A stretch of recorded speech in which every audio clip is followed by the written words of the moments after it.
Hello everyone, welcome back to my channel. Today we were doing the Save One Drop One game. I originally saw this on Jesse the Reader's channel. He said that he got it from the K-pop community. I don't listen to K-pop, so I don't know. But basically, I have some books in here and they are my favorites. And so I'm going to pick two out and I have to choose. And then to make it some more fun, every couple of rounds I have my least favorite books in here, and so I have to save one of them. So let's get into this. First round.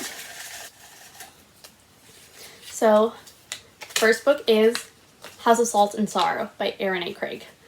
This is a retelling of the 12 Dancing Princesses, but it is kind of a creepy version of it, I guess, where her sisters start dying and everyone believes that they are cursed.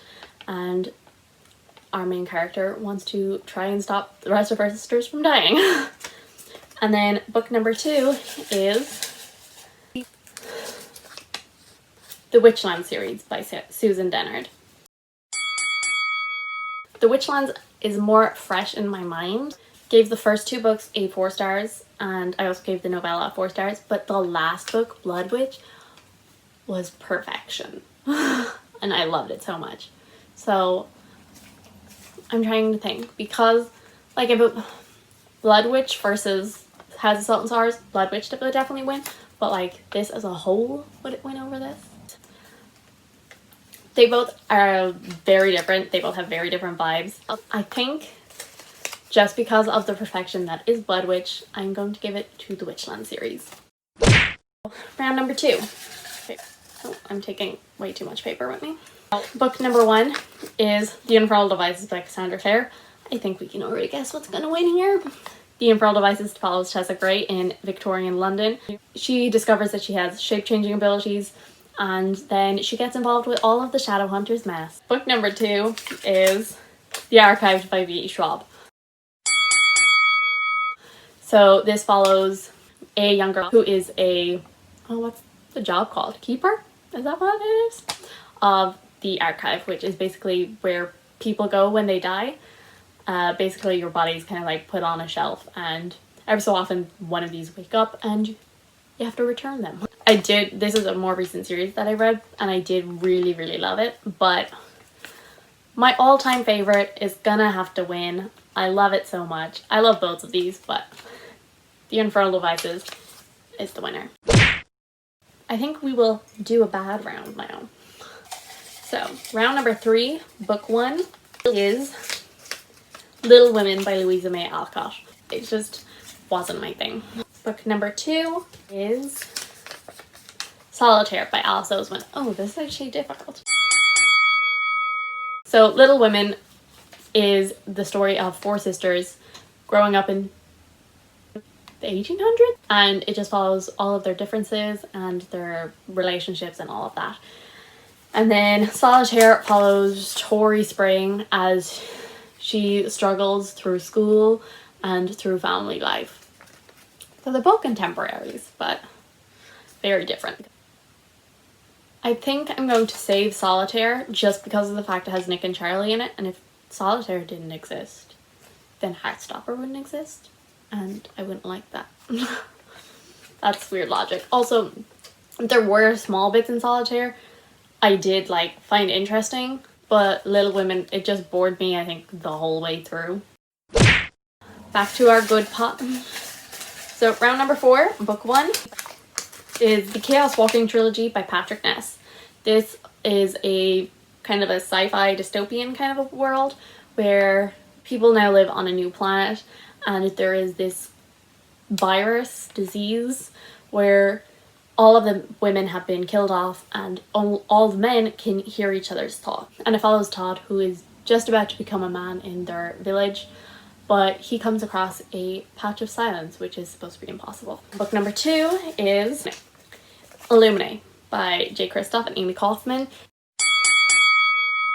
This is a book that is told in mixed media format. The 3 different books follow different characters. The first book follows Katie and Ezra, who, as their planet is attacked and they have to flee, The only problem is they had just broken up earlier that day.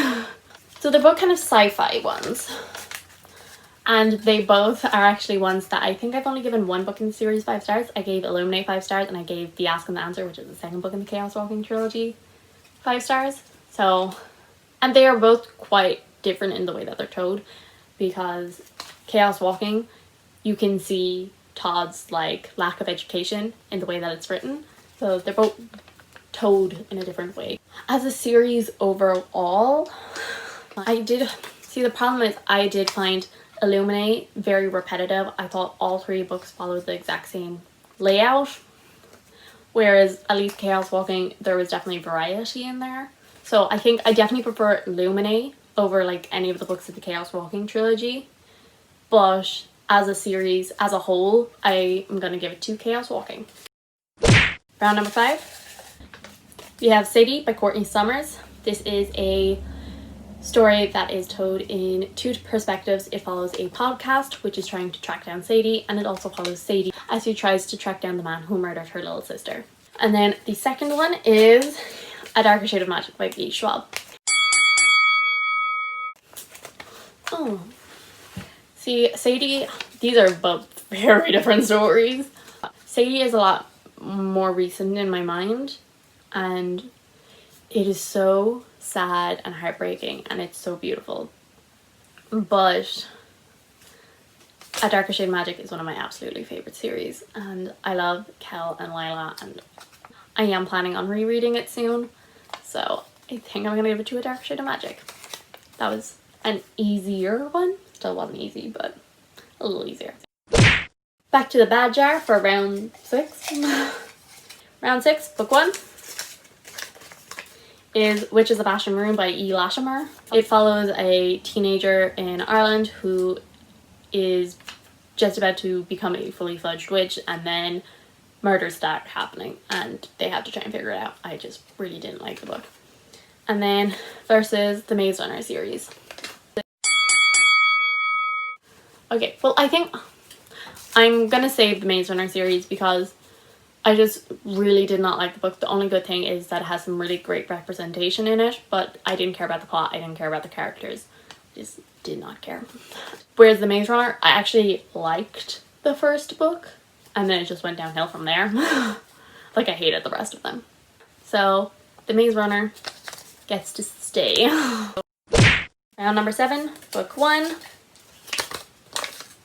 The Farseer Trilogy by Robin Hobb. If you watched any of my recent videos, you know I might have a small bit of an obsession with this. I love it a lot. It follows a young boy called Fitz who is left at the keep when he is 6 years old and basically told, this is your king in waiting's illegitimate son and I don't want to deal with him anymore. And then Fitz is brought to Buckkeep and he's raised there by his father's right-hand man who takes care of all of the horses and the hawks and all of that. He is in the perfect position to be trained up as the royal assassin, and that is exactly what happens. I love this a lot. Like, it's a new favorite. So the book that it's going up against is Truly Devious by Maureen Johnson. Okay, the Farseer Trilogy wins automatically. And I really love the Truly Devious series. I found it so interesting, and I really love the characters. Like, the characters are so interesting and so well written. But the Farseer Trilogy is just incredible. Which is actually funny because I gave 5, a 4, and a 5, I think, for the Truly Devious series. Whereas I actually only gave one book in the Farseer Trilogy 5 stars. But looking back on it as a whole, it is so perfect. So round number 8. The Raven Cycle by Maggie Stiefvater versus Six of Crows by Lee Bardugo.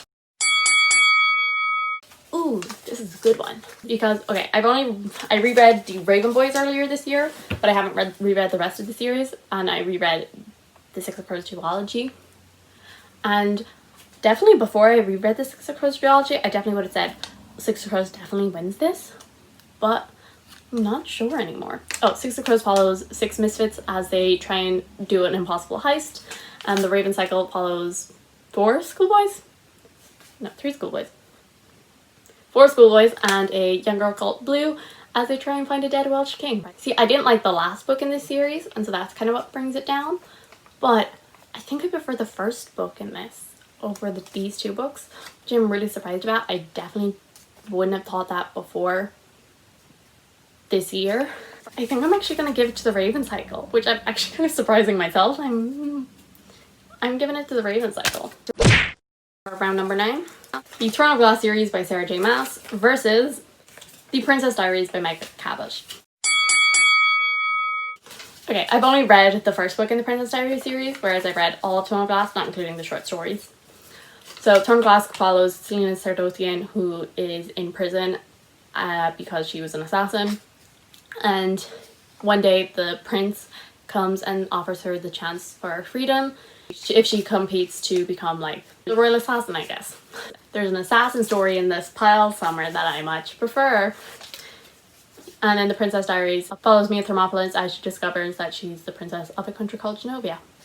It's because I've only read 1 versus reading 7, it is a bit harder. Because I actually enjoyed the first 2 books in this series. So if we're talking about the first 2 books in this series, this definitely wins. Because comparing because the books that I like the least in that is Queen of Shadows and Empire of Storms. Like comparing those against this, the Princess Diaries would win. But comparing like the whole series, the Throne of Glass wins, because I did actually at least enjoy the first 2 books in that, whereas I didn't enjoy anything in the first book of the Princess Diaries series.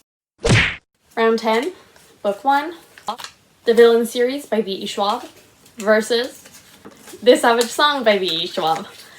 A V.E. Schwab round. Ooh.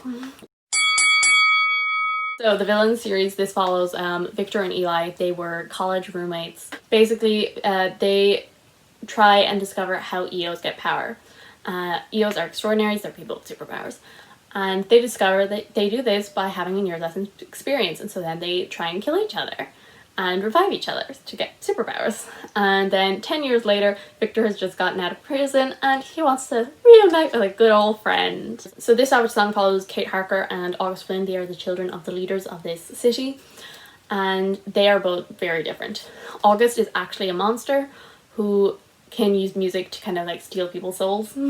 But he wants nothing more than to be human. And Kate is human, but she kind of wants to be as like monstrous and dangerous as her father. Follows them as they try and deal with a bit of a monster problem they have going on. I love both of these so much, but I'm giving it to this Savage Song. Round 11, I don't know. Radio Silence by Alice Oseman versus Lost Voip by Christina Henry.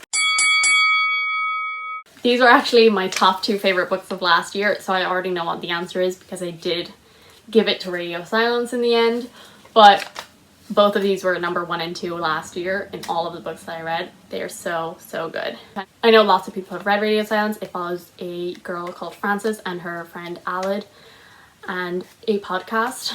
And then Lost Boy is a Peter Pan retelling where this boy called Jamie is Peter Pan's like right-hand man, one of his best friends, and he starts doubting Peter's motivations. We have one last bad round. I actually can't remember what these 2 are. So, The Grace Year by Kim Legesh versus, I know what this one is, Stalking Jack the Ripper by Carrie Maniscalco. I don't like either of these books, and these both have girls that dislike other girls for being girls. Audrey Rose looks down on any girl who likes dresses and doesn't like bodies and blood and then The Grace Year, also, she just wants to work. She doesn't want to get married and have kids, and she thinks that it's stupid that the other girls want that. So I dislike both of these a lot. But Stalking Jack the Ripper loses. I would keep The Grace Year over it because there was some bits that I found, I guess, a bit interesting. But Stalking Jack the Ripper, I hate it so much. I hate it so much. It's just so bad. I don't know. I don't understand why people love it so much. Like, it was so predictable. The plot was all over the place, and as I said, predictable. The characters were so boring. And I didn't like it. So that is the end of the video. I actually was surprised by some of my answers myself. So thank you guys so much for watching this video. I do hope you enjoyed this awkward attempt at a video. If you did, subscribe, and I will see you all in the next one.